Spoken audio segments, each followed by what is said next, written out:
whole thing is speaking for itself.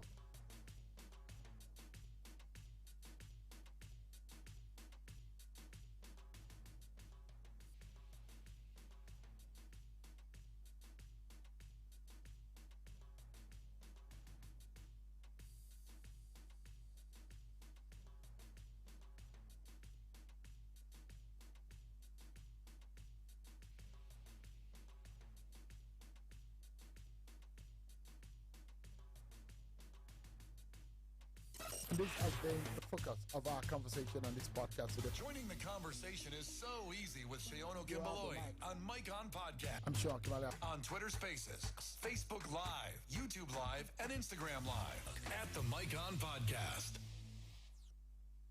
This has been the focus of our conversation on this podcast today. Joining the conversation is so easy with Shayono Gimbaloy on Mike On Podcast. I'm Sean Kamala. On Twitter Spaces, Facebook Live, YouTube Live, and Instagram Live at the Mike On Podcast. The accusation against you is the code of conduct submission that you made. There was a letter written against you, a petition, and that you were alleged to have breached the code of conduct for public officers, and that you did not fully and properly declare your asset as at the time you were appointed into office. So, are you in Nigeria? I am in Nigeria, 100%. Immediately that fake circular came out from wherever, the code of conduct came out.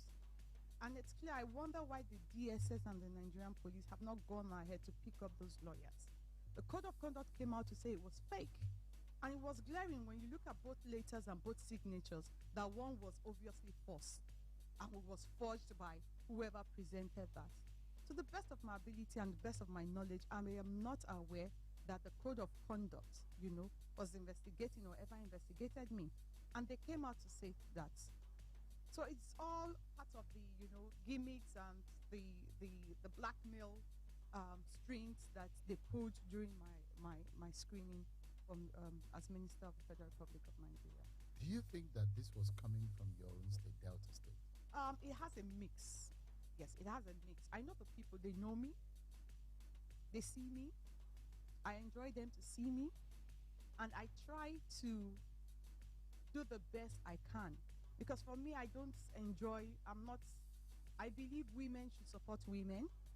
But in this case, it was a woman behind the whole of it.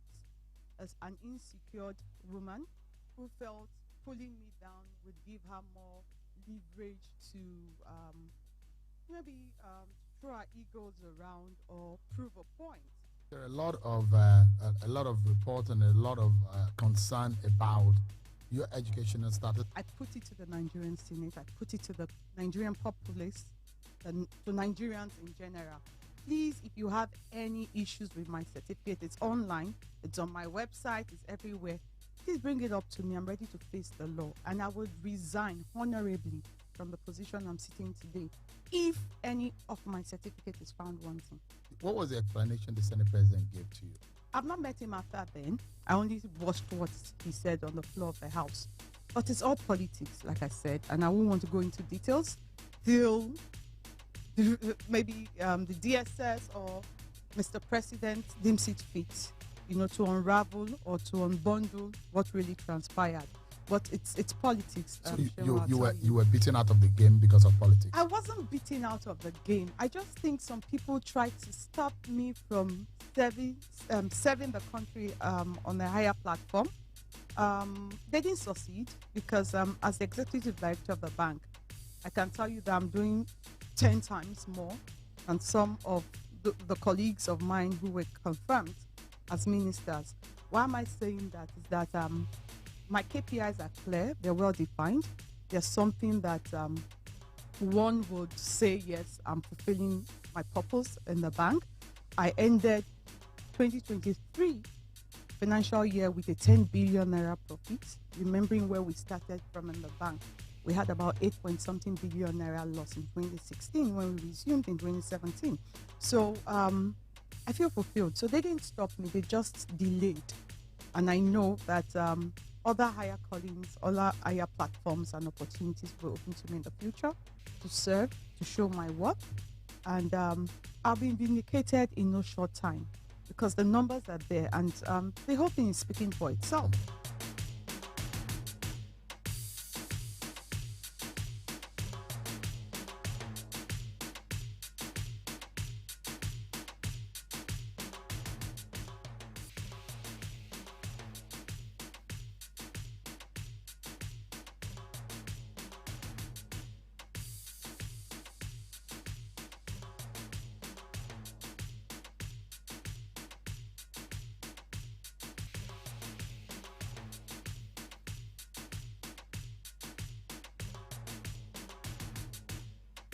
This has been the focus of our conversation on this podcast today. Joining the conversation is so easy with Sheono Kimbaloi on Mike On Podcast. I'm sure Kimberly. On Twitter Spaces, Facebook Live, YouTube Live, and Instagram Live at the Mike On Podcast. This has been the focus of our conversation on this podcast today. Joining the conversation is so easy with Sheono Kimbaloi on Mike On Podcast. I'm sure Kimberly. On Twitter Spaces, Facebook Live, YouTube Live, and Instagram Live at the Mike On Podcast. The accusation against you is the code of conduct submission that you made. There was a letter written against you, a petition, and that you were alleged to have breached the code of conduct for public officers, and that you did not fully and properly declared your asset as at the time you were appointed into office. So, are you in Nigeria? I am in Nigeria. 100%. Immediately that fake circular came out from wherever, the code of conduct came out. And it's clear, I wonder why the DSS and the Nigerian police have not gone ahead to pick up those lawyers. The code of conduct came out to say it was fake. And it was glaring when you look at both letters and both signatures that one was obviously false and it was forged by whoever presented that. To the best of my ability and the best of my knowledge, I am not aware that the code of conduct, was investigating or ever investigated me. And they came out to say that. So it's all part of the, gimmicks and the blackmail strings that they pulled during my screening from as Minister of the Federal Republic of Nigeria. Do you think that this was coming from your own state, Delta State? It has a mix. Yes, it has a mix. I know the people, they know me. They see me. I enjoy them to see me. And I try to do the best I can. Because for me, I believe women should support women. But in this case, it was a woman behind the whole of it. As an insecure woman who felt pulling me down would give her more leverage to maybe throw her egos around or prove a point. There are a lot of reports and a lot of concern about your educational status. I put it to the Nigerian Senate. I put it to the Nigerian populace and to Nigerians in general. Please, if you have any issues with my certificate, it's online, it's on my website, it's everywhere. Please bring it up to me. I'm ready to face the law. And I would resign honorably from the position I'm sitting today if any of my certificate is found wanting. What was the explanation the Senate President gave to you? I've not met him after then. I only watched what he said on the floor of the House. But it's all politics, like I said, and I won't want to go into details till maybe the DSS or Mr. President deems it fit, to unravel or to unbundle what really transpired.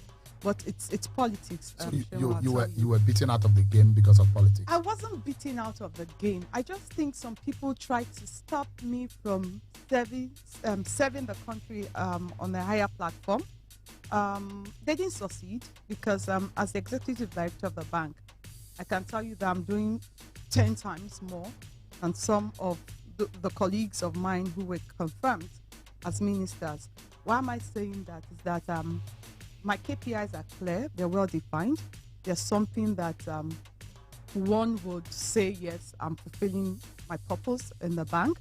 I ended 2023 financial year with a 10 billion naira profit, remembering where we started from in the bank. We had about 8-point-something billion naira loss in 2016 when we resumed in 2017. So I feel fulfilled. So they didn't stop me, they just delayed.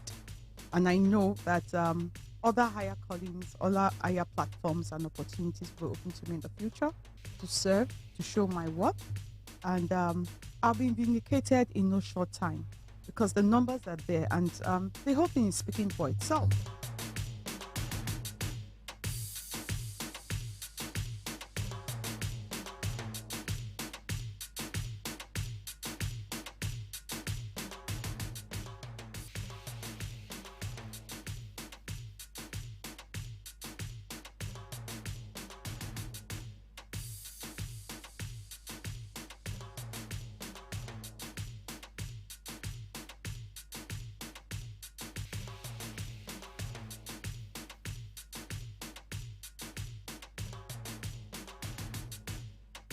This has been the focus of our conversation on this podcast today. Joining the conversation is so easy with Shayono You are the Kimbaloy mic. on Mike on Podcast. I'm Sean Kimala. On Twitter Spaces, Facebook Live, YouTube Live, and Instagram Live at the Mike on Podcast. This has been the focus of our conversation on this podcast today. Joining the conversation is so easy with Shayono You are the Kimbaloy mic. on Mike on Podcast. I'm Sean Kimala. On Twitter Spaces, Facebook Live, YouTube Live, and Instagram Live at the Mike on Podcast. The accusation against you is the code of conduct submission that you made. There was a letter written against you, a petition, and that you were alleged to have breached the code of conduct for public officers, and that you did not fully and properly declare your asset as at the time you were appointed into office. So, are you in Nigeria? I am in Nigeria, 100%. Immediately that fake circular came out from wherever, the code of conduct came out. And it's clear, I wonder why the DSS and the Nigerian police have not gone ahead to pick up those lawyers. The code of conduct came out to say it was fake. And it was glaring when you look at both letters and both signatures that one was obviously false and it was forged by whoever presented that. To the best of my ability and the best of my knowledge, I am not aware that the code of conduct, was investigating or ever investigated me. And they came out to say that. So it's all part of the, gimmicks and the blackmail strings that they pulled during my screening from as Minister of the Federal Republic of Nigeria. Do you think that this was coming from your own state, Delta State? It has a mix. Yes, it has a mix. I know the people, they know me. They see me. I enjoy them to see me. And I try to do the best I can. Because for me, I believe women should support women. But in this case, it was a woman behind the whole of it. As an insecure woman who felt pulling me down would give her more leverage to maybe throw her egos around or prove a point. There are a lot of reports and a lot of concern about your educational status. I put it to the Nigerian Senate. I put it to the Nigerian populace and to Nigerians in general. Please, if you have any issues with my certificate, it's online, it's on my website, it's everywhere. Please bring it up to me. I'm ready to face the law. And I would resign honorably from the position I'm sitting today if any of my certificate is found wanting. What was the explanation the Senate President gave to you? I've not met him after then. I only watched what he said on the floor of the House. But it's all politics, like I said, and I won't want to go into details till maybe the DSS or Mr. President deems it fit, to unravel or to unbundle what really transpired. But it's politics. So you were beaten out of the game because of politics? I wasn't beaten out of the game. I just think so.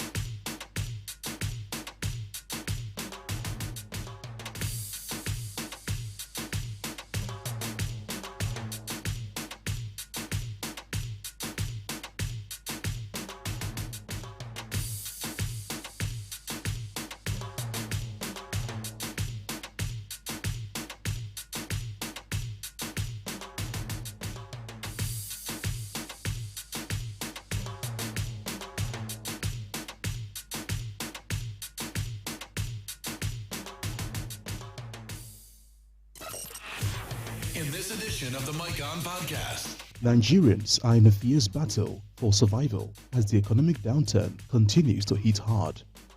In recent days, some states have witnessed protest from those who said they are unable to afford essential commodities. Since the removal of fuel subsidy by President Bola Tinubu, Nigeria's economy has gone from bad to worse. This week, the president met with governors in acknowledgement of the economic situation. And these were the words of the Minister of Information. What we are seeing now is just a temporary difficulty that will soon go away. It's about 9 months since the current administration came into power. So, one should ask, how temporary is the current economic situation? How much longer can Nigerians cope with the galloping inflation? Is our economy on autopilot? Can President Bola Tinubu tame the tide? Join Seun Okinbaloye as he drives this conversation on the Mike On Podcast today.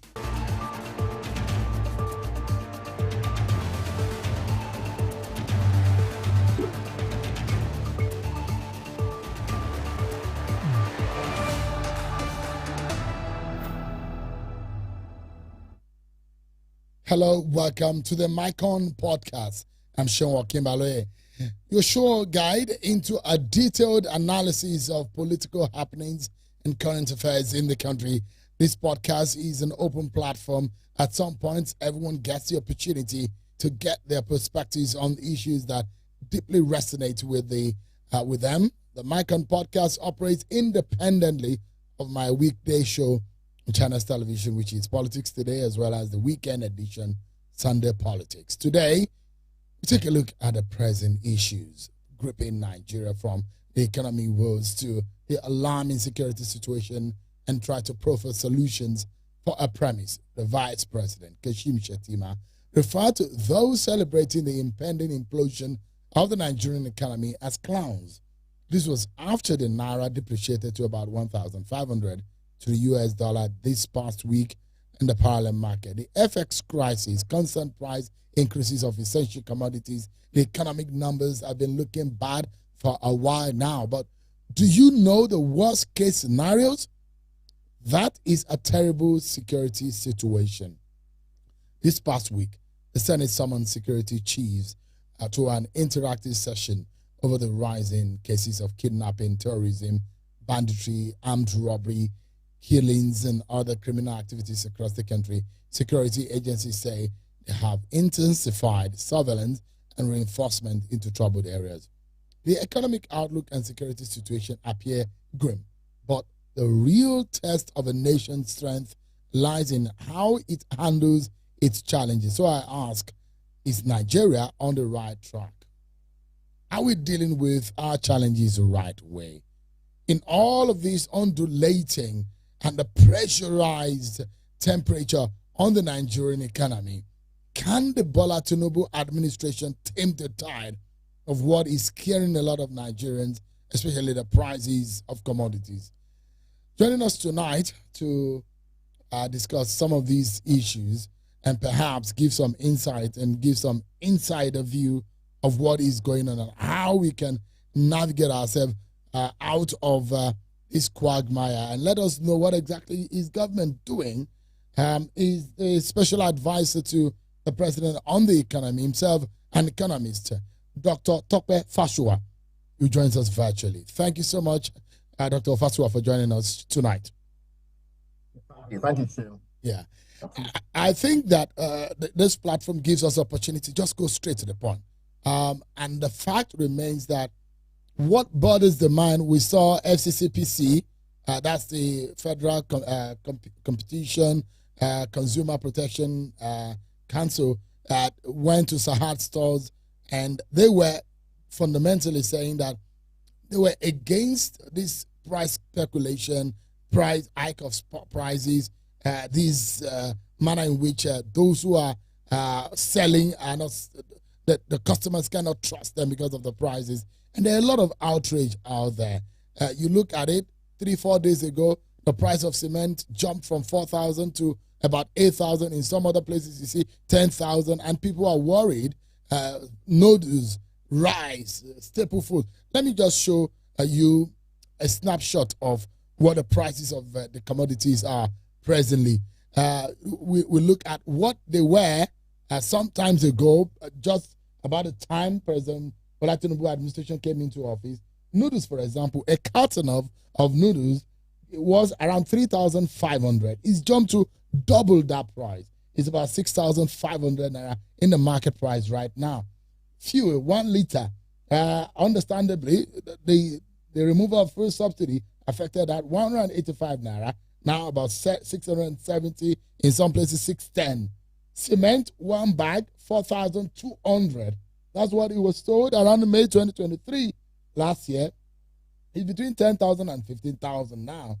Beans, 1 bag, 30,000. Current price about 110,000. Rice, 1 bag, 50 kg, 35,000. Just about the time President Tinubu got into office, is now selling for about 77,000. Tomatoes, 1 bag, 1 big basket, 35,000, now 49,000. Gari, 1 kg, 600 naira, now 900 naira. Vegetable of 4 liters, 3,500 before 9,000 naira now. Egg, 1 crate, 1,500 before 3,800 now. Sachet water, 1 bag of that, 200 naira before, now 400. Everything seems to have doubled in price. The question, Dr. Fasua, is whether this government understands the hardship of the average Nigerian. Does the Tinubu government does? Oh, certainly. The Tinubu government does understand the hardship and is working assiduously towards assuaging this suffering that you mentioned. We're very sensitive to that fact, and we're doing everything to ensure the Nigerians see well and are able to enjoy their lives with an improved standard of living. And in fact, of course, the fact is that the if you really look at it very deeply, is akin to remaking the economy. Well, Nigerians did say they want a new government that can do things right. Therefore, for every such profound reform, there has to be birth pangs and birth pains. Yes, we may discuss. I hope you're still there. I can see Phil's picture. Sure. All right. Yeah. Okay. So we may discuss the speed at which the government gets back to people. We may discuss the quantum of I don't want to use the word palliatives, but in terms of what the people get and which people are getting this extra, for example. But no matter what you do, when you want to embark on such reforms, to say, for example, we were spending so much of our proceeds of the crude oil, which is our mainstay. Unfortunately, as the case may be, we're spending most of that on importing petroleum. So there's been a lot of work trying to ensure that that angle is blocked. We were spending that, and Nigerians said, look, we want someone who can ensure that this resource comes back to what it used to be for us, whereby whatever we sell corporately as a people, we get the money back. We had a scenario where Nigerians felt that, look, there was a huge arbitrage that some people were enjoying in terms of foreign exchange, and that people were getting foreign exchange from the back door, as said by some people in the former administrations. And I'm not going to focus on just one administration. They felt that people were getting this thing from the back door, and that it was tried that we had a singular rate of foreign exchange of naira to other currencies. And the administration said, you know what, we have to try and close that gap, because it's not that gap is not exploited by ordinary people, but by people who are super connected. And so this is what we've done. And when you have those kind of reforms, certainly there has to be changes. And you can see what the changes are. Like I said before, I think that the argument should really be, okay, how quickly is the government getting back to, especially the common man, the downtrodden, those in the lower income bracket, and also those who cannot earn as of now, especially maybe because they're unemployed or they're retired and all of that, the most vulnerable people in society. However, for example, middle class and upper class people, what this has done, for example, is import duty is much higher. The prices of luxury goods are a lot higher. Maybe you want to buy a car, it's probably much higher. Maybe you want, like for example, well, I'll get to the issue of that cement, which, ordinarily speaking, may be a case of exploitation. And of course, I would also speak about FCCPC and co. As much as I know what may be happening. So for the middle income earners and the higher income earners, certainly what will happen is that their cost of living will increase in terms of what they want to be able to buy, including things like food, unfortunately. But again, I would also speak about food because there's another dynamics in that area that we need to consider. So what the government has done is to accede, to listen to what the people want, to try and profoundly change the way we do things. And of course, I know that, of course, every human being is resistant to change. Truth be told, every human being, including myself, everybody resists change. That's one. So no matter what you do, people are bound to complain. However, I also agree that yes, for those who are not earning and those who are earning little amounts of money, these pains could be very excruciating, and we're working hard to ensure that in a very short while, we're able to reach out to many of those. And that's why, even before the president spoke on Thursday, I personally have been at the vanguard of reminding the states that, look, you have to back up the president, you have to back up this policy, because we still have a lot of states owing salaries, owing years and pensions and gratuities and so on. And, the upshot of trying to block the leakages in the oil sector is that we're getting more naira, we're getting more money in. In fact, Nigeria's production, according to Mr. Nuribad, who's the NSA of crude oil, is about 1.6 million, 1.68 million barrels a day. And in fact, no matter the case, even the OPEC confirmed, is it OPEC or which body was that it was 1.4. Whatever the case is, we're producing a lot more, meaning that in spite of whatever may have been the case in the past, at least we're getting a lot more work done and inching up in terms of effectiveness and efficiency in that critical sector. Okay, so and also because of the bridging of the gap between the official and if you like call it the black market rate, that means we're also getting a lot more naira for every dollar is sold of crude oil, or any of our dollar earnings, maybe in the MPA, in the MASA, all of those areas where we tend to get some dollars. And so all of a sudden we've seen that the allocations to states and local governments have ballooned. And so this kind of policy means that everybody must quickly get on board to ensure that the common man gets their dues. And therefore, things like salaries of people, government workers, in every society, that is what creates the floor. It's called the floor, beneath which the spending of in an economy should not drop beneath that. I've always said this, in countries like the Scandinavian countries, where they employ 35% of their people in government, okay, doing different kind of things, call it security, call it teaching, call it social services, call it environmental services, call it whatever, those guys ensure that when they pay every month, people will go and spend.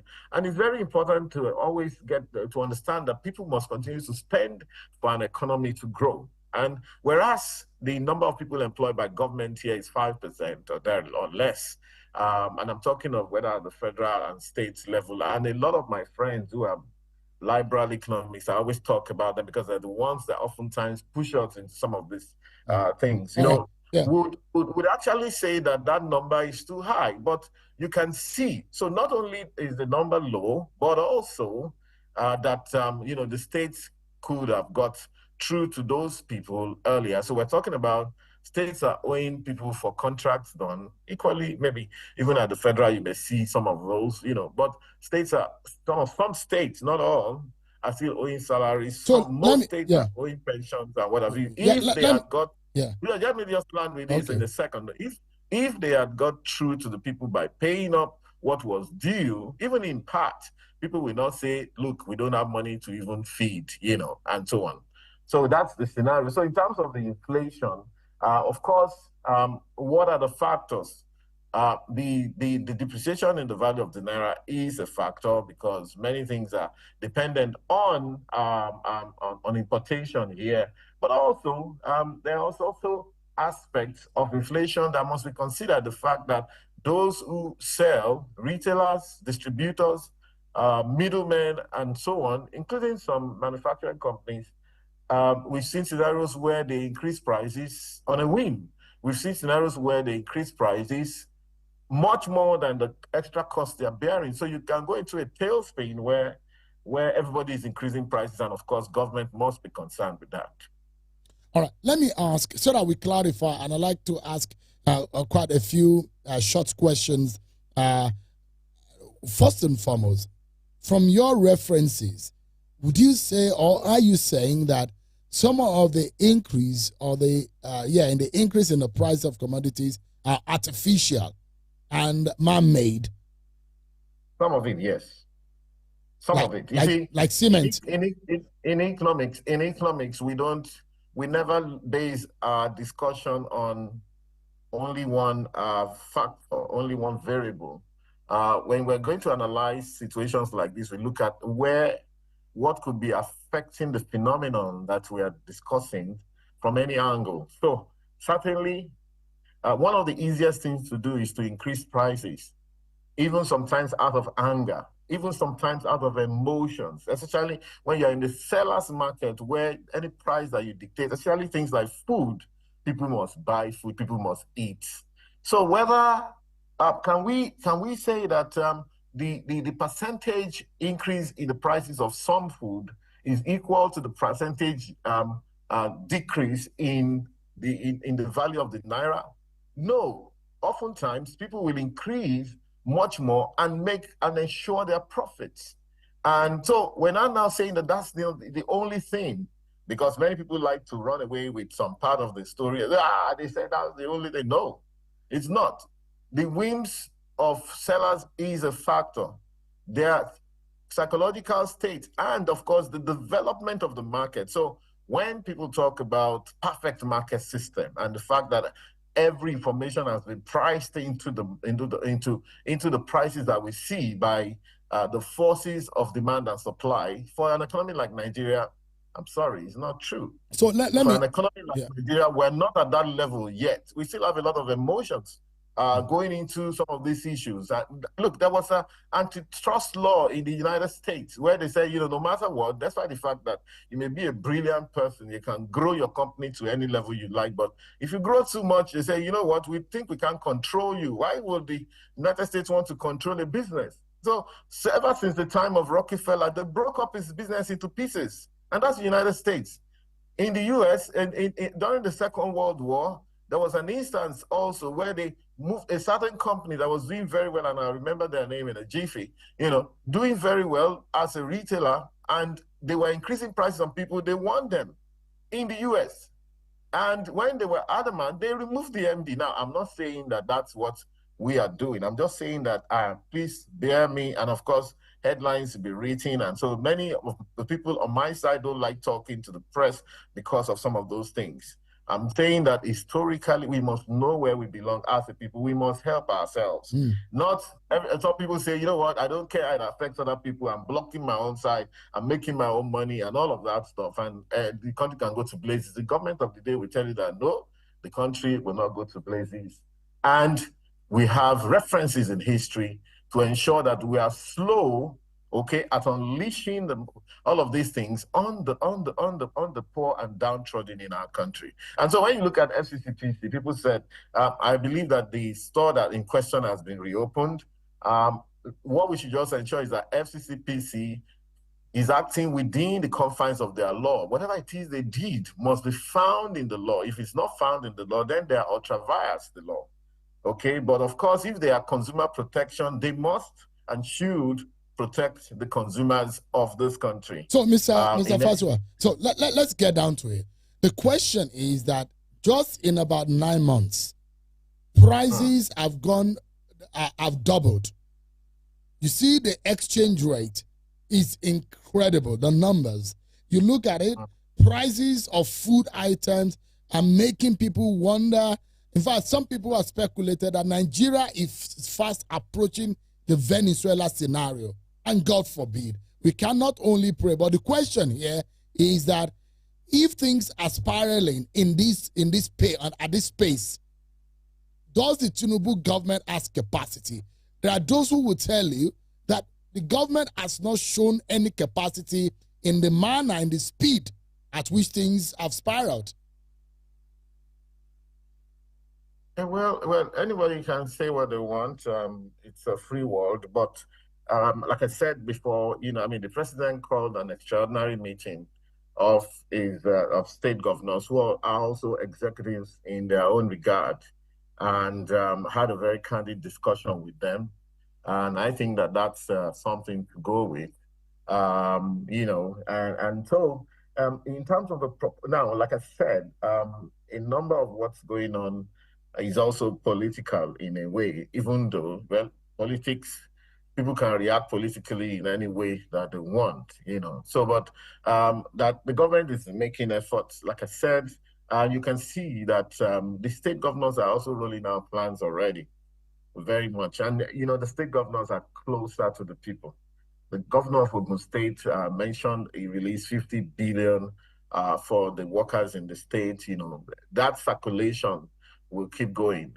And of course, don't blame the government if the government also said, you know what, we need to do our work more seriously and more accurately to say, you know what, where is this inflation coming from? Many people expect that the government will sit down and just watch or say, well, let's leave it to demands and supplies forces and so on. That won't be responsible on the part of government. Whereas we're not talking about tampering with anybody's prices, but there's nothing wrong in dialoguing with different groups in society, in the production value chain to say, you know what's going on? What can we do for you? Why are these prices this high? Is there a way by which, what is called price discovery in a country, price discovery in an economy? In those other countries that we look up to, that process is very advanced. In our country, it's not that advanced. And so a lot of things can happen on a whim. And for those people where the process is very advanced, it took them a while to get where they are today. So we should also understand that we're still a growing country, a growing economy. And it takes a while for some of these things to happen. So I think that we should give the government an opportunity to be able to roll out its. So the question will be: has the government shown any capacity to handle the economy since it got into office? When you say that, whether we've shown capacity, it's a bit condescending, honestly, I'd say. No, but because it's a trust. Dr. Fashua, the people give power to a certain group of people in trust. Yes, you judge the action of a government by their antecedent, what they have done. So in 9 months, we should be able to tell whether the government has shown capacity to handle the things in the face of escalating and spiraling prices of commodities. It's condescending because we won't come after you asking about your capacity 9 months after you resume your work in channels. You have grown over years and become more perfect and more adept at what you do. This government has come within 9 months and rolled out these very important reforms to say, you know what, let us do things differently. President Tinubu is an accountant, an auditor. And so in making a statement on the day of his inauguration, that look, subsidy is gone. What he had in mind was, look, let me be able to put a finger on the resources of the state to know exactly what is where. if I'm going to run this country, I need to know how much the finances are. We cannot continue saying that, we sold crude oil and on the way back, we use all the money to purchase petroleum for the people to use. Let's separate the two accounts. And that's why I say, you know what, subsidy is gone. And we affected that. And of course, the next thing was, okay, this foreign exchange issue, what do we do with this arbitrage? How come the government is getting 461 naira for everything sold from abroad, but people are finding a way of getting dollars and also changing in the black market at 780 something, 790 something naira. And so the government tried to bridge those two gaps. Of course, what happened was, okay, that other rate also shifted rightwards. And at some point, the central bank had to say, you know what, this rate is too much. Let us shift again. So there's nothing wrong in questioning what the government is doing. But I think that what needs to be understood is, within 9 months, it's not too bad. And even a child, will gestate in 9 months, not to talk of economic policies having positive effect. Like I said, there's also a learning curve. For example, if the governors had moved earlier to ensure that with the new feet of naira that they're getting, they're touching base with the people won't complain that much. And Dr. Fasua, spend. And I ask you a question of capacity, because if the President Tinubu team had pitched to Nigerians that he has better ideas of handling this nation, better than Atiku, better than Peter Obi, better than Showore, better than the rest of the lot who contested against him in that election, and 9 months down the line, some of the things that was promised, or the things that were promised, are not really coming to fruition. And the opposition are saying, oh, we told you that this is what it's going to look like, that we had better ideas. Those who voted President Tinubu, don't you think now that they are having some regret? In fact, very close allies and supporters of the Tinubu team are already making regrets and saying, things are not looking good in the nation. And that's why I asked about the question of capacity. And when that question is asked, I think it behoves on those who are in charge to be able to show that capacity. And how would that be done? I think that actually reminds me, of the fact that both the two major other contestants in the last administration, that's Alhaji Atiku as well as Mr. Peter Obi, actually campaigned on the fact that they would remove both the oil subsidy and the Naira dollar subsidy, both of them. And indeed, their ideas are far outright compared with Tinubu's ideas, even during the election. Therefore, chances are that if they had come in, they would have done exactly the same thing, and they would have gone through perhaps the same, if not worse circumstances in the short term. However, so the bottom line is that there's no policy that doesn't have a downside. There's no policy where you would not go through some stress in the beginning until things stabilize. That's the way it works. And so that's basically my point here. And however, I think that 9 months, great. We've got good feedback from the people of this country.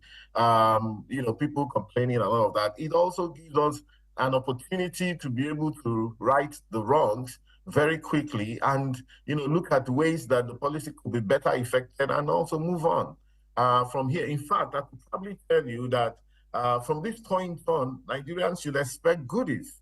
There's no more surprises coming. No more, in terms of new, unexpected reforms. The key reforms have been carried out, and going forward, the point is, Nigerians should expect to reap the goodies. However, there's also the fact that some Nigerians have become very cynical. Some even say, oh, the country is finished. This is not how the country is finished. The government is just trying to be very frugal and ensure that we capture all our resources and all our revenue, as and when due. So if you're cynical, you will never see anything good in this country.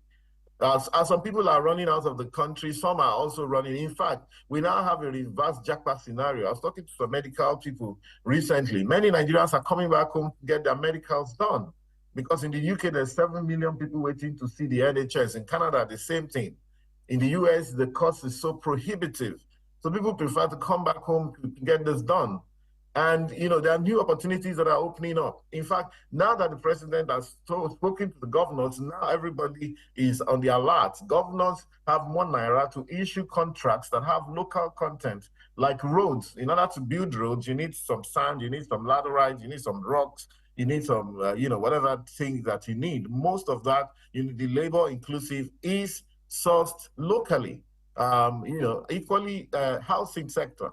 And that's how you can see the concentration of the president on the housing sector with the launching of the beginning of 200,000 houses across the country. It's going to be perhaps the biggest ever housing project that has ever been done in this country. So that opportunity is going to come, and some people will still be, complaining. And when you're complaining, and you're just so negative and so sad and all of that, the aura that you exude, it will not make people want to do things with you. So and that is an admonition to our younger people to stay positive, because this country has to benefit from. So there are two quick questions, please.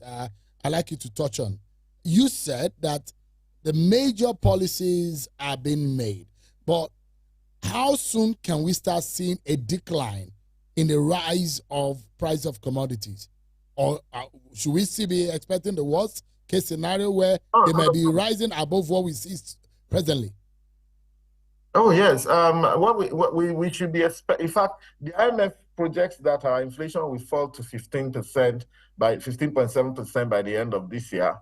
We are even a bit more cautious. We are looking at about 24%. CBN, MBS, also the coordinating minister, including the minister for budget. The projection is 24.7%, 24% towards the end of this year. We're at 29.9% now.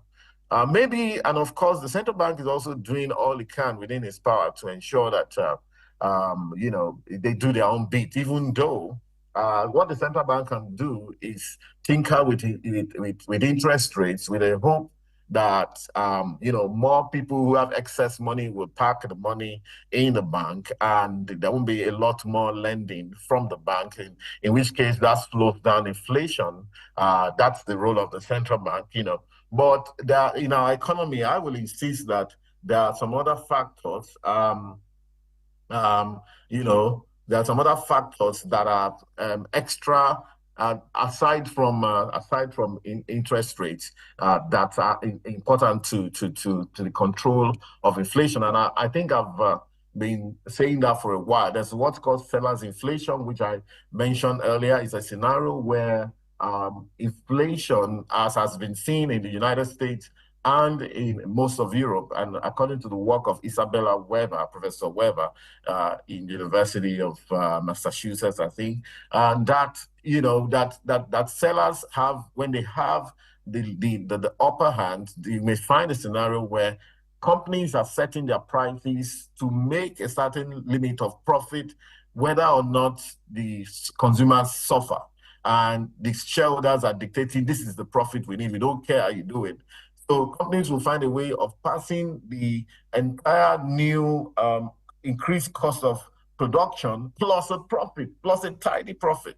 And of course, I say an economy like Nigeria, we should think about that. What about other funny types of inflation? Today, I think I shared on my Facebook page, some guy went and bought 10 kg rice, and then he weighed it, and it was 7 kg.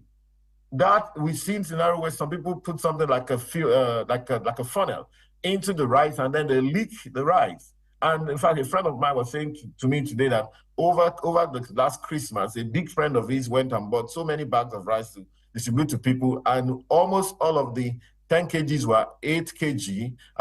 The 50 kgs were 40 something kg. And the guy insisted that, look, I will pay pro rata. I will not pay you just the price you have on, because the guy could do that, But most people cannot do that. But that means that when you have to go to the market faster, it is Nigerians doing Nigerians in that regard. Therefore, organizations like FCCPC does have a role to play. And now we must know where everything is. Where are our resources?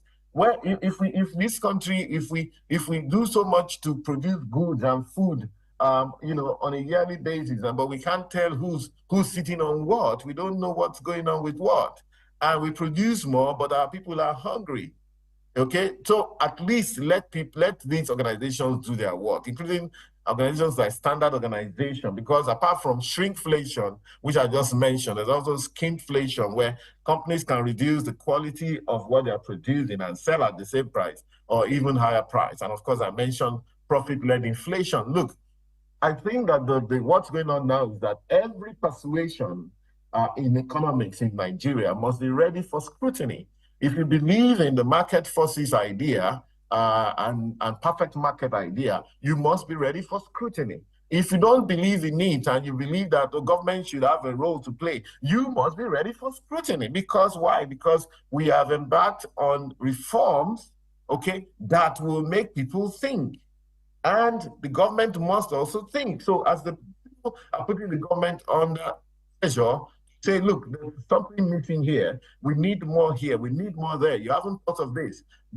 Everybody that's in this loop must also be ready for some level of so scrutiny. Quickly. So that's my thing. So quickly, I need your reaction, maybe in about 60 seconds, because I would like you to also listen to a few Nigerians who have been listening and watching you tonight on this podcast.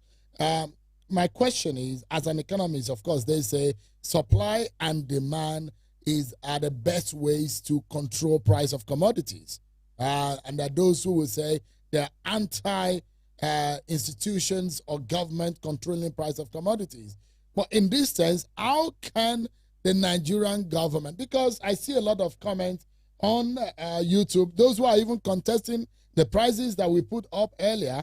Ferdinand Udu on YouTube is saying, Sheon eggs is 4,000. I go to market every day. Basket of tomato is between 50K to 60K. I'm a chef. I go to market almost every day. He also says that Gary, a paint is 2,000 naira for the Ijebu. The yellow Gary is 2,500. These are real life situation of people. And there are those also who are contesting the prices, and they are saying it in anguish. The question is that the government can only help to stimulate the economy to drop the price if there is a huge supply in the market. However, how much of the deposit do we have? The storage, how much of it do we have? In about 60 seconds, if you may, can you tell us if this government has the capacity to be able to effect again you mentioned capacity in price of commodities? Again you mentioned capacity, and honestly, I don't know where that's coming from. Because it kind of suggests that people don't know what they're doing, and I don't think that should be the upshot of this discussion. Hasn't it shown that there's been some kind of failure, Dr. Fasiwa? If the government is in power for 9 months, and in that 9 months they're doubling the price of commodities, it doesn't show that they're keeping to the promises. That's a question of capacity, Dr. Fasiwa. The UK economy is back in a recession. The US is going into a recession. Japan is in a recession. 2-3 years ago, up to last year, all of these economies are talking about what they call a cost of living crisis. But the President Tinubu, when they are campaigning, did not promise that he promised that things are going to get better. He didn't promise that things are going to get difficult. No. What he promised was that he was going to do profound reforms, and that's what he's doing. Even on the day of his inauguration, he promised that reform. He said, listen, we're kicking off with this. Like I said, now we have a lot more naira in the system, and a lot of infrastructure will be done. I'm speaking to you from Lagos, and I was down in Badagry today. On that stretch of road alone, that I could see more than 4 bridges, new bridges that have been done, and expansion of roads. Nigerians will never talk about this. So you cannot have a scenario where everything overnight transforms. And indeed, we also, I've always organized about this, we also have to understand how countries develop. We have to understand the development process of a country. It's never that easy. It's not easy peasy. Anyhow, so in terms of the government will do everything it needs to do to bring that inflation that I've told you are projections. Perhaps we can do a lot better than that. However, I also believe that there will be those discussions that will have to be had with groups. Because again, everybody goes into a panic and Nigerians spend the most time on social media than everybody else in the world. Even though they said we're second to Philippines, I think that we probably spend more time than Philippines. That's just the way we are. This is culture, interacting with economics. So if someone starts a panic somewhere, everybody begins to adjust the prices. On the day that the naira and the dollar was first merged, I was in a restaurant and I was just sitting down, and there was a man and woman also in that restaurant who were there together. We were just the three of us in that restaurant. And the man was telling the woman as I came in, I say, I've told people, this government will mess up this country. And when you get to and he told the woman, when you get to your shop, go and increase your price. When I get to my shop, I will also increase my price. And one person called in and he said, and when he dropped, he said, I'm not going to give that man that money. Can you imagine? He came for the inauguration and he's now calling me. So look at that. That is your process of price formation in Nigeria. On a spot, on a whim, out of anger, and certainly unscientific. So government has a role to ensure that whatever the case is, we're going to bring all of this down. Chances are that some of these prices may be able to reduce. For example, the story on cement, what would be the reason why it will start spiking like that? But it's a seller's market. If you want to build a house, you need cement. If somebody is hoarding, and this idea of hoarding, I remember 1983, 1984, it was a major issue. 1982, when the Buhari first the military government came, they had to be breaking and warehouses and so on. We don't want to do that. That's not the idea behind this. However, something must be done to reduce the rate at which people are speculating on grains. Many people are also purchasing grains to keep, in the hope that their prices will go up and then they will sell. Some say they're trying to, preserve the value of their currency, of their money with that. Hey, at the end of the day, we have a country to run, and the government will do all it needs to do to ensure we find stable prices. And I think one of the best things to do also is to continue to point people out to the opportunities that have been opened up. I mean, this is a country where Nigerians say all sorts about their country. Foreigners are doing incredibly well in this country. I mean, I was in factories in Kano 2 weeks ago, and I was shocked by what people are doing. Some of them may be naturalized Nigerians, but some of them could also be foreigners who have not naturalized well yet. They're doing incredibly well in this, and they're the ones adding the real value. Where we dare we fear to tread, they are there in the same country. So I think we need to ask ourselves some very critical questions beyond just traveling abroad and saying that your country is going to die and then you just run abroad. I mean, what do you get for that? So I think there's a lot that needs to be learned in this time, and it is what it is. Yes, Dr. Fasua, let's give some few minutes so that you can get a feel of what some Nigerians think about the policy of government, some of the things that you say, and some of they might want some answers from you tonight, and we hope that you might be able to provide a few of those. In just a few minutes, let's get some answers. Let me bring a few people on X, on Twitter. First and foremost, I see Osasu Obayuana. I like our interventions to be quick and sharp so that we can get a few people and we can get some responses from Dr. Fasua. Osasu, it's good to see you, bro. What are your views? Your mic is on. Please go ahead. Yes, good evening, Seun. I've listened to Tokpe speak for quite a while now. I mean, Tokpe is a very intelligent chap. Before he went into government, we know how he used to succinctly criticize policies, economic policies of government. But I have to remind Tokpe that this government and this political party have not been in power for 9 months. They've been in charge of Nigeria's economic matters for 9 years now. So when they talk as if the current president took over from an opposition, as if he took over from an opposition president in May, please, we cannot accept this. Yeah, this party has been in control of the economy for 9 years. And whatever is going on in the economy now is a function of how this political party has managed the affairs of the economy from the center for those last 9 years. Now, I want to point out one or two things to Tope as he's here. I'm sure you will remember in 2011, if I'm not wrong, President Goodluck Jonathan wanted to end the fuel subsidy. Do we remember? Do you remember the letter that the current president wrote to Goodluck Jonathan about that action? How he condemned it, how he said it was wrong, how he said it didn't president. Now things that President Jonathan wanted to do 12 years ago. If they had helped President Jonathan 12 years ago to take this decision, I'm not a fan of President Jonathan, by the way, but he saw what the situation was as far back as 2011, 2012, and he wanted to take the right action. So because of what the current president did to discourage him by moving Nigerians to protest against him, he had to backtrack on that action. And for that reason, we're still in this mess we are today. That's the point.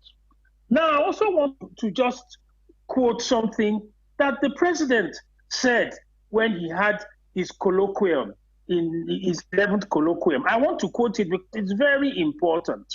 This is what the president said when he was talking about the economy. He said this: if we reduce the purchasing power of the people, we can further slow down the economy.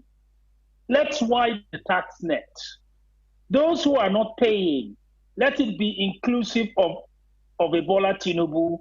Let the net get bigger and we take in more taxes.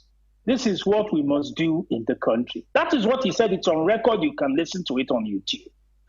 Can a president say that reducing the purchasing power of the people is a way to improve the economy? It is a reduction in the purchasing power of the people that is polarizing them at the moment. All right. So, I mean, there are so much more things I have to say, but the government should realize that they have been responsible for the economy for 9 years, and they should not talk to Nigeria as if they are just coming in to manage the affairs of the country just since May. Thank you. Thank you so much, my big brother, Osasu Obayuana. Let me allow, I'll allow Dr. Faswa to respond to a few of these, but let me take quite a handful of them so that you can respond. Health is wealth at Adenike Aware 1. Please go ahead. Your mic is on. Thank you, Shane. Like the other gentleman that spoke, I knew Tope Fasua from your TV channels. And before he got into government, I knew what Tope used to say. He's telling us it's only 9 months. It's only 9 months. I want to ask him, how long did Liz Truss stay on as Prime Minister of UK before she stepped down when she didn't do well? So 9 months is a long time in the life of a nation. President Tinubu, when he got into power, he declared state of emergency on food. What, apart from declaring that state of emergency, what has he done to secure the food basket of this country? The seeds that farmers use, they import it. So dollars affect it. I'm not an economist, but there are a lot of things that President Tinubu ought to do that he's not doing. So all this, the inflation is man-made, is this. Tope is being disingenuous. I yield the mic. Let other people talk. Thank you so much. Let me get Dr. Udo. He's an agri expert. So, Dr. Udo, your mic is on. Please go ahead. Thank you, Shegun. Let me also say hello to your guest, the economic advisor to the president. I have been listening to you speak a lot about the issues, what is going on in the country. And I do a lot of the points you try to make a valid point, but there are also academic points. I mean, we can argue about that. Subsidy has been probably the only thing a Nigerian citizen can boast of that they have benefited over the years from the Federal Republic of Nigeria. Aside from subsidy, I don't think any Nigerian would say they have anything that they can point to they have benefited from its government. Is it the poor roads, insecurity, what have you? But the president moved subsidy on the very first day he got on that seat. I'm not entirely sure if he had a plan on what he was going to do with the removal of that subsidy. I see that he has been more of a reactionary leader. The subsidy, the economic restructuring of the country, especially it has to do with subsidy removal, was not really an original idea that came from him. Other presidential candidates had actually talked about the subsidy removal in phases. It wasn't a wholesale approach. He went for a wholesale approach, and this is the result of what we are seeing from that subsidy removal. I think one of his ideas, which he hasn't yet put into plan, would have been to widen the tax bracket, which I think is something he successfully did as a governor when he was a governor of Lagos State. But this subsidy removal is the root cause of what we are facing. Forget about all this. We want to say this is happening we have recession in the United Kingdom, in Australia, and what have you.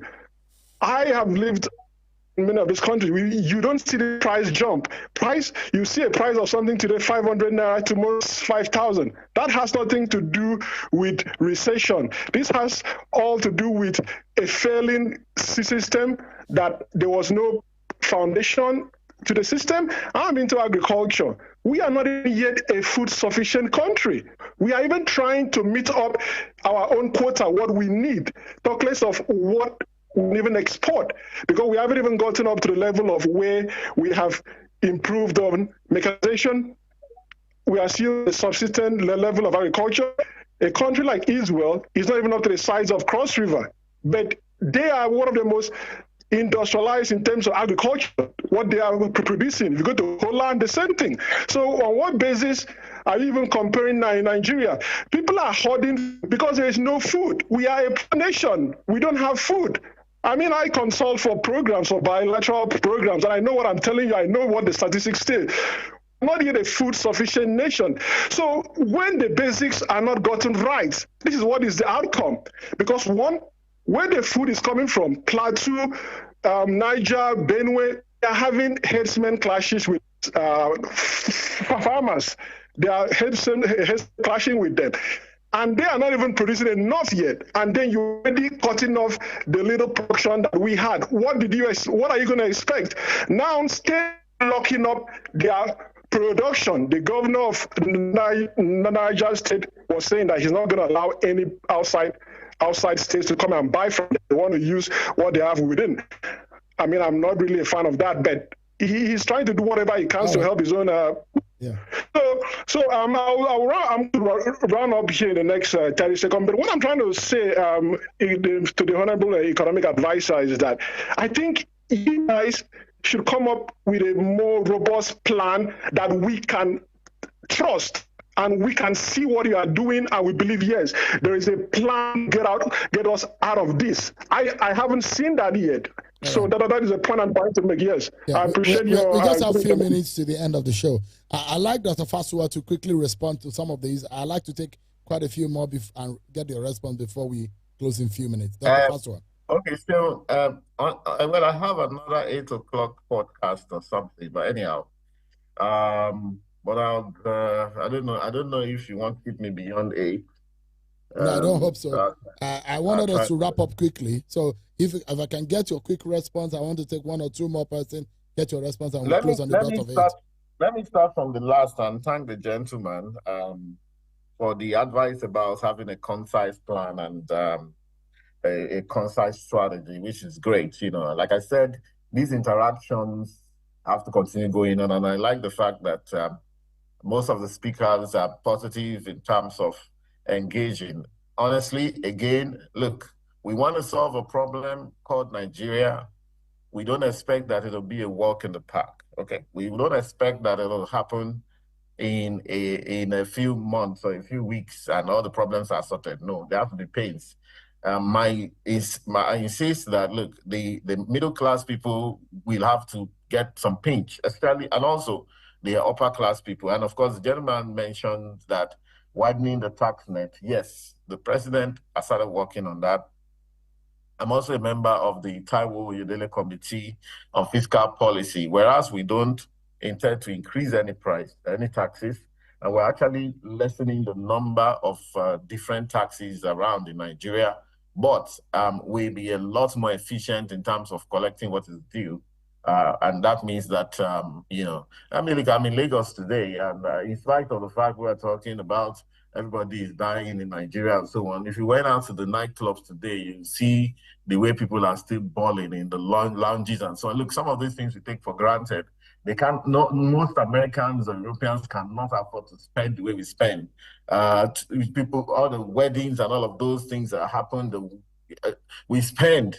So there's also an opportunity to engage with our sociology here and our social psychology to say, okay, what are our expectations? How do we expect this Nigeria to change and carry along some of these packages that doesn't occur to the average white man who brought this economic system to us when we were generally doing our own thing and all of that. So Niger State governor has, said what he said and all of that. And I say again that I think it's an opportunity for engagement. Why is he saying that? People say, oh, you want to block food coming to the south. Maybe it's not that simple. If Niger State is the biggest landmass in Nigeria, about 73,000 square kilometers, much bigger than Holland and all of those places and so on, maybe twice as big. However, meaning that the food from that state will go north, will go south, will go everywhere. If the state governor is saying, look, my own people cannot feed, where is this food going?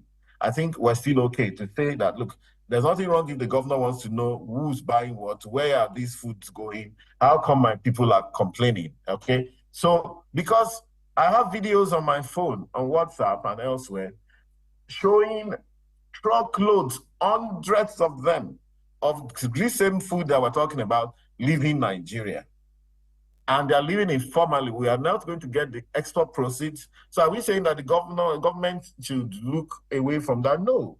So the concern of government is who is buying what, where is what's going. So yes, it's my money, I used to buy it, and I can go and hide it for the next 2 years if I want. In a country where we don't even look at the expiry of food. If it was elsewhere, the expiry will push you to send them out. But here, people can probably store rice for the next 10 years and still bring it out when the price is whatever they think it will be. So there's that issue there. A lot of informal export going out. But the man also said something that we don't produce enough food. I don't think so. I don't think we're as food poor as we think we are. In this same country, I was in Kano about 3 years ago. Apart from the one I also went recently, about 2-3 years ago, I was in Kano, and in the very famous market, where the biggest grains market in Nigeria, in fact, in West Africa, there were no market. I could see a number of warehouses were exclusive warehouses. They couldn't be accessed by Nigerians. Only non-Nigerians were going in there. So you want to find out what's going on. Where are these grains going? And then there were also some that were under the bond of the World Food Program, the United Nations. I said, what are they buying this food for? The UN World Food Program is a major buyer of grains in Nigeria. They buy, they stock, they keep, and they probably they want to use that for refugees in other countries. Duke. Give me 10 minutes, Duke. Right, Let me round up. Yeah, I said, no, I promise that we're going to stop on the dot of 8. I'm still with you, Cheryl. Yeah. Cheryl, hang on a second. Yeah. So what is going on with that? Should we just wait and expect the UN World Food Program or whoever? We haven't finished feeding our people. They're buying food and keeping for refugees in God knows where. So are you saying government should be? So anyway, let me quickly answer the other two people. I don't criticize. I've written more than 5,000 articles. I'm perhaps one of, in different forum in this country, or fora rather. I've written 11 books. I don't whine. When I write with a view to proffering solutions, okay? So please, I need to clarify that I'm not just one person I don't rant. Yeah, I hardly do. Okay. Now the gentleman mentioned that the government. Yes, the APC government has been here for 9 years. I'm not one of those who will come and blame the last government. I didn't mention any government here, but please, it must be understood that even the Buhari government was faced with a lot of In fact, one major act of God, COVID, lockdown. Countries are still reeling from COVID as we speak, because locking down a country for 1 year and its resources is a very problematic thing to do because it has lag effect. Maybe for another how many years you're going to, and of course, Nigeria spent, all along, we spent about $50 billion in COVID. The United States spent $6 trillion. United Kingdom spent about 500 million pounds on COVID. And they're still, in fact, I traced the part of the money on COVID in the US into the books of the Fed. I traced some of the money of COVID money into the books of the Bank of England, because the Bank of England was the one that bought. So when they begin to unleash some of these things, it's gonna, maybe that's the reason why they're still launching into recession and out and all of that.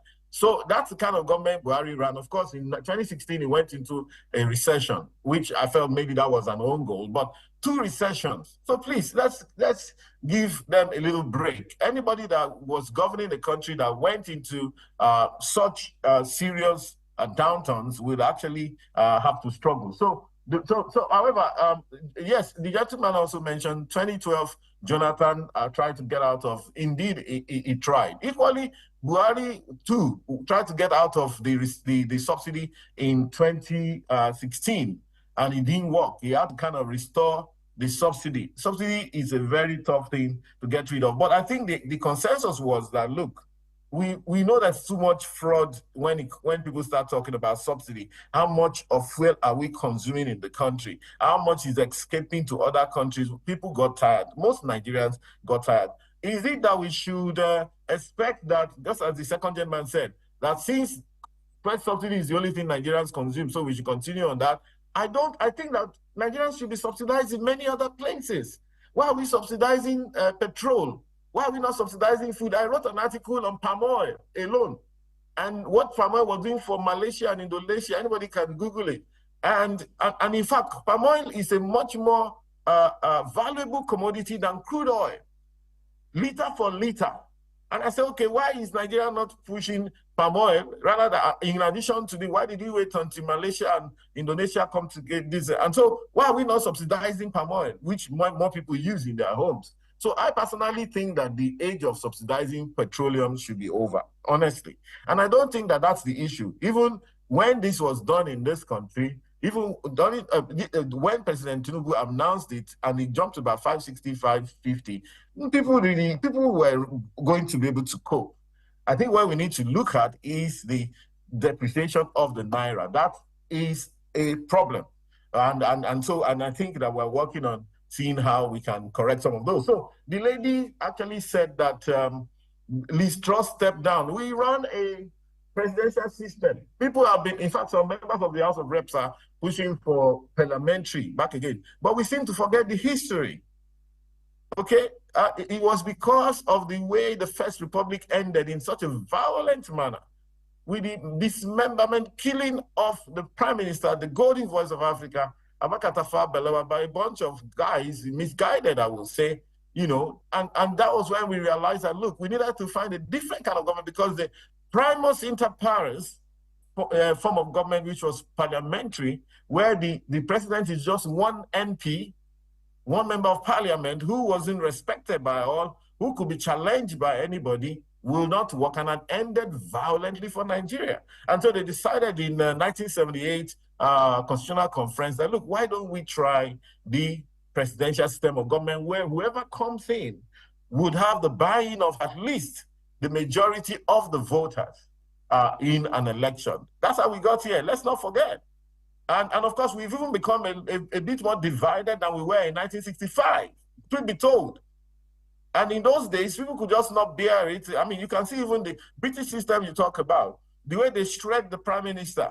When you're shredding the prime minister, who happens to be a god where he comes from in his constituency. And that was how that government broke down, whether at the Western region and, of course, later on nationally. So when I said there's man-made inflation, I insist that there's man-made inflation. I insist that people are taking advantage of what's going on. I insist that some people are taking advantage of the fear of Nigerians. I insist that government must be able to take some steps in that regard, rather than we are not going to sit by and watch people begin to continue to take advantage of our people and insist that this is also part of economic knowledge now. We're not going to be running economy from textbook. If you haven't read it in your BSc or low-level textbook, I'm telling you now that the knowledge around inflation and inflation management has expanded.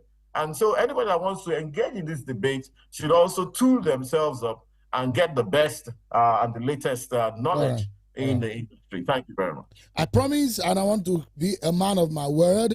If you are holding government accountable, some of us need also to be people of our words. I promise that this show is going to end at 8 p.m. We've shot over by 6 minutes. But before we go, Dr. Fasua, what good news can Nigerians take from this conversation tonight in terms of the prices of the commodity? What good news? If you can shoot that in 30 seconds, we'll be glad. One good news, first of all, is that I believe you're going to see a lot more activities from state governments reaching out to the people, paying up their debts, clearing salaries, putting money in the pockets of people. Okay? Another good news is to let you know that the government will not stop at anything. It will stop at nothing, indeed, to ensure that we tackle this inflation from every angle, not only in terms of interest rates and monetary policy, but also from the fiscal policy end of things.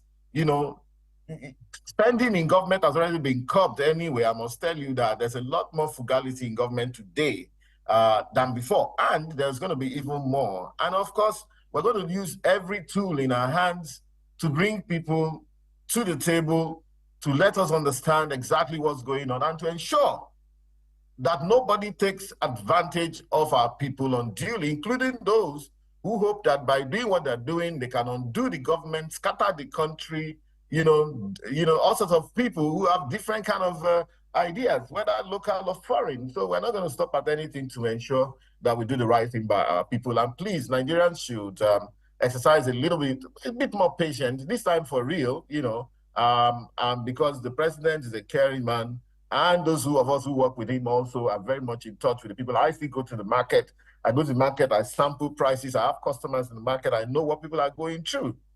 And it's certainly not our intention to make Nigerians suffer, and we're going to assuage all of those pains in a short while. Thank you very much. I wish that I could take more people, because I see a lot of hands, I see a lot of people who want to reflect and speak about what is being discussed today, but unfortunately, I like to keep to my word so that we can be able to wrap up quickly. But thank you so much, everyone. And I'll sincerely thank Dr. Tokpa Fasua, an economist and an advisor on economy to the president. Thank you so much indeed. As we draw to a close on this episode of the Mike On podcast, it is evident that economic challenges facing Nigeria are present and deeply felt by many. We've heard insight from our guest and an aide to the president, who has shared perspectives on how the Tinubu government aims to navigate these turbulent economic waters.